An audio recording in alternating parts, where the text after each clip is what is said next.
Unfortunately, tech problems have meant that we've lost the original recordings of this game, and sadly, any recording of game 1.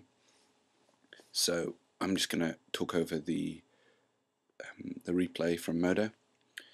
Basically, we lost game 1 to very quick Metal Crafty beatdowns from Rusted Relic and Smith.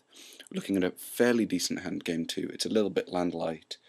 And I'm quite happy to keep it because Blight Member is just going to be really good against whatever he's trying to do. It's excellent against Smith, and it's pretty good against stuff like Rusted Relic. So we get off to a good start, and he makes, I think, the turn 2 Smith, which is something that we are a little bit worried about because it can block Blight Member and it can make Mirs that can block Blight Member.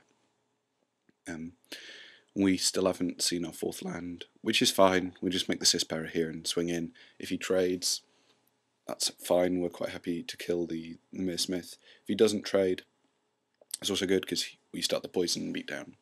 So we make the Cisbearer. Hopefully that can be a good threat for the rest of the game. Really happy to see Tangle Angler. Tangle Angler is a card that we haven't seen in the draft yet. I really want to make it and see what it can do. Equally though, we want to be spending our mana. Our hand's quite expensive, so making it on turn 4 probably isn't going to be the best play for us. Quite happy to swing in, just give him another poison counter and shrink the Wayfarer. That's something that's really annoying. He makes a Skyguard, which we're uninterested in. It gains some life. Great.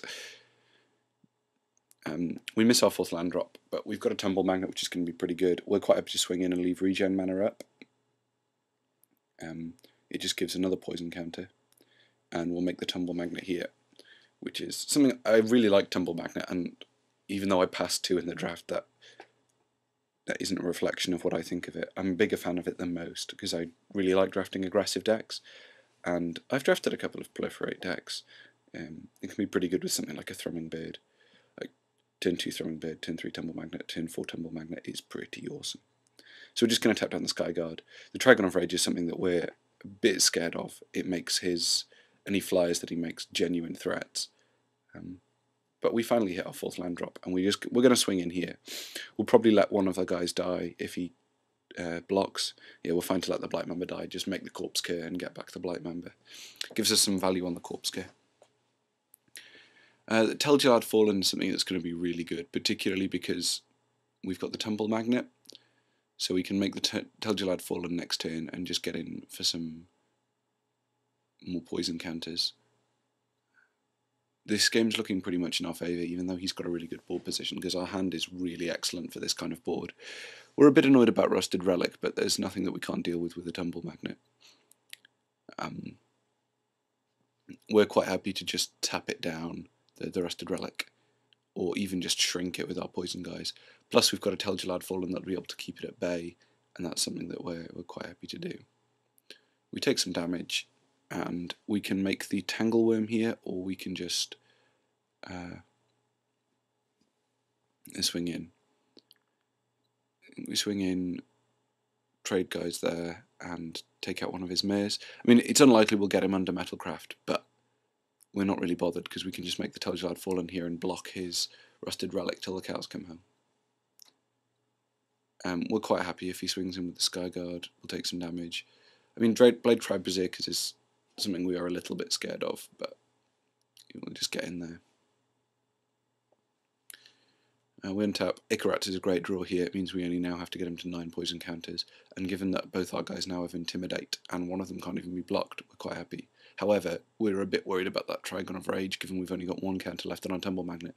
So I'm quite happy to just swing in, take out one of his Mir, which is going to be a really good blocker when we've got all our guys have got Intimidate. And I'm quite happy to trade the Cisbearer for the Mir at this point, because it's the only thing that can block the Cisbearer, and it's got Intimidate. And I'm also happy to leave back the Tel'Gallad Fallen to block the Rusted Relic. We've got a pretty good board position here.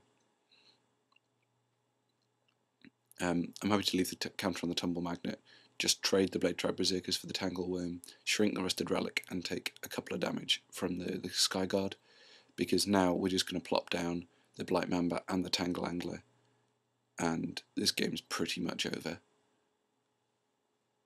we will send him up to 6 poison counters here. And we're threatening game next turn because we can just tap down any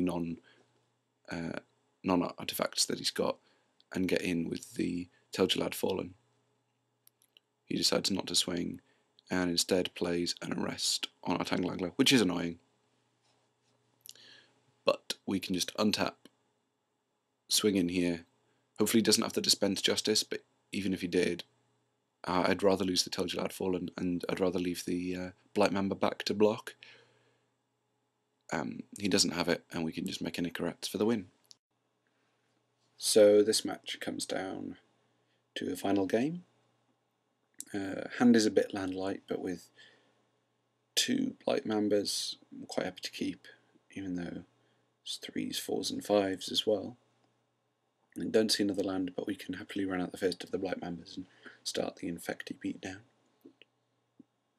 He runs out a Mersmith, which could spell problems for us, as the Mers can hold off our Blight Members.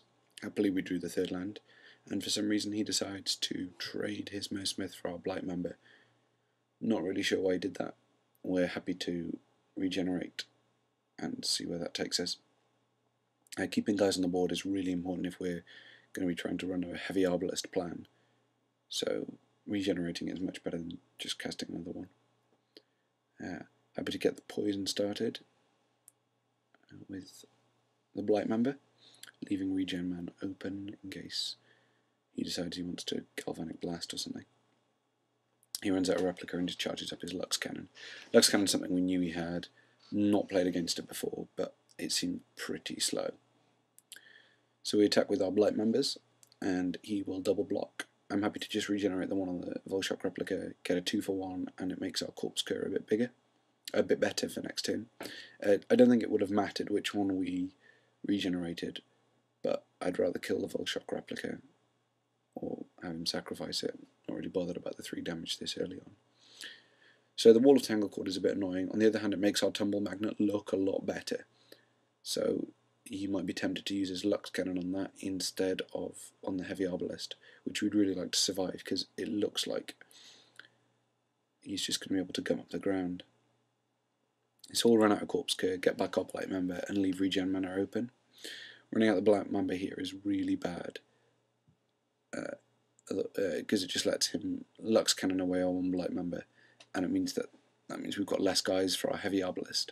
So I'd much rather leave the Regen Mana open. We're basically 100% on the Heavy Arbalist plan, as we don't seem to have drawn any of our high-powered Infect guys. Corpse Cur is quickly going to be outclassed, and in fact it might just trade with the Glint Hawk Idol, which is not something we want. So he tries to turn to slag our guy, will shoot itself in response. We really want the Heavy Arbalist to survive. That's basically our entire game plan now. Happy to run at the rats here, that's a great draw for us. It means that they get a poison counter without us having to do any work, and it's another creature for us to equip the Arbalist to. So this is looking pretty good, we're in decent shape, and as long as we can keep Infect guys on the board, it looks like the Arbalist's going to go all the way. He gets him the Glint Hawk Idol, which we're not really bothered about. So we'll shoot him, and run out the Blight Member, and equip the Xtremetrades, and it looks like, unless he's got an answer, he is going to be dead next turn, because we can just shoot him end of turn, and then double equip next turn, before he gets a chance to Lux Cannon. Unfortunately, he's got Sunblast Angel, which even though it just kills one guy, that's enough, because we can't double equip next turn, unless we draw a Vectorous. No, that still wouldn't have been enough. So we'll just run out some guys. We're probably going to lose the Arbalist to the Lux Cannon. He at this point then decides to arrest my guy, so I just shoot him in response. And then he shatters the Arbalist. I'm not really sure why he shattered the Arbalist at all. Maybe he forgot about Lux Cannon, I don't know. So our new game plan now is to hopefully get him to use the Lux Cannon on one of these guys so that we can get in later with a bigger guy and hopefully give our guys Intimidate to get through his defences.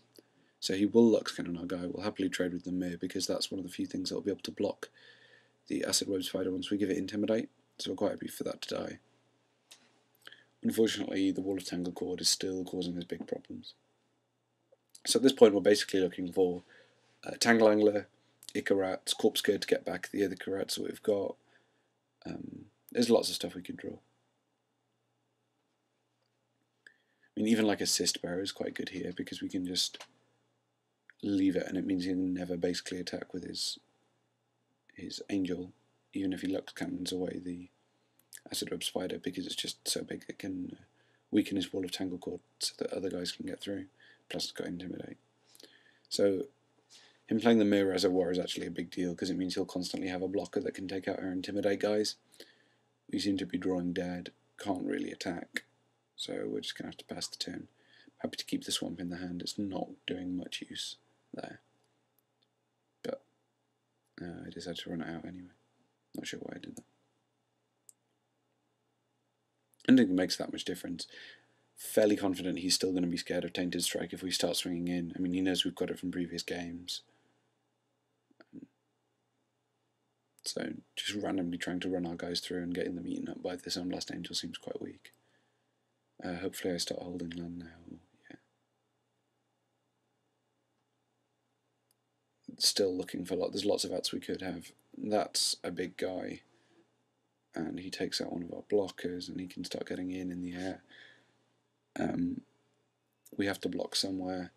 We'd rather not lose the Intimidate guy in case we can somehow take out his all of his artifacts. I'm not sure how we'd do that.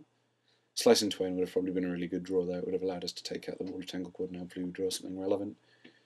Unfortunately, we're just drawing lands. I think I started playing out lands there to put him off the fact that we're holding Tainted Strike, so it just looks like all we've got is lands. Unfortunately, he's now beating in, and we're going to have to use the Tainted Strike as a fog so that we take poison damage, not regular damage. We'll eat some of his guys. And we're dead. So run out the Cyst Bearer, try and get in. There's nothing that would stop him attacking anyway, so might as well get in some regular damage. And we're dead. So unfortunately we go out in the semi-finals with what I genuinely thought was a pretty decent Infect deck.